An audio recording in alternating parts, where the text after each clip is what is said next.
Postal ballot ఓట్లను strong రూమ్లకు తరలించాలని కర్నూలు జిల్లా తెలుగుదేశం పార్టీ అధ్యక్షుడు తిక్కారెడ్డి ఎన్నికల అధికారులను కోరారు. కర్నూలులో పోస్టల్ బ్యాలెట్ ఓట్లకు సంబంధించి ఎక్కడ ఓట్లు వేశారో అక్కడే భద్రపరిచారని, భద్రపరిచిన ప్రాంతాల్లో వసతులు సరిగా లేవని ఆయన మీడియా సమావేశంలో తెలిపారు. ఇక జిల్లా ఎన్నికల అధికారి వెంటనే స్పందించి పోస్టల్ బ్యాలెట్ ఓట్లను స్ట్రాంగ్ రూమ్లకు తరలించాలని ఆయన కోరారు. ఈ సమావేశం పెట్టడం ముఖ్య ఉద్దేశం ఏమంటే,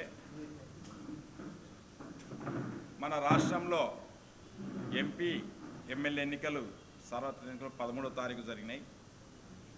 జరిగిన వెంటనే ఆనవాయితీ ప్రకారం, పద్ధతి ప్రకారం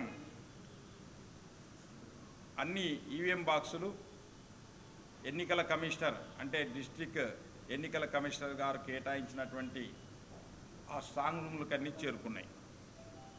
అయితే ఇది బహుశా రాష్ట్ర వ్యాప్తంగా అనుకుంటాను, పోస్టల్ బ్యాలెట్లు మాత్రం ఎక్కడ ఎన్నికలు జరిగినాయో అక్కడే ఇంచుమించు అట్లే ఉన్నాయి. అక్కడ సెక్యూరిటీ పైన మాకు కొన్ని అంటే అనుమానానికి తావిచ్చే విధంగా సెక్యూరిటీ అనేది మూడంచెల భద్రత లేదు. ఎందుకు స్ట్రాంగ్ రూమ్కి ఇంకా తరలించలేకపోయారు? దాదాపుగా 13 ఎలక్షన్ జరిగింది, ఈరోజు 22వ తారీఖు వచ్చింది.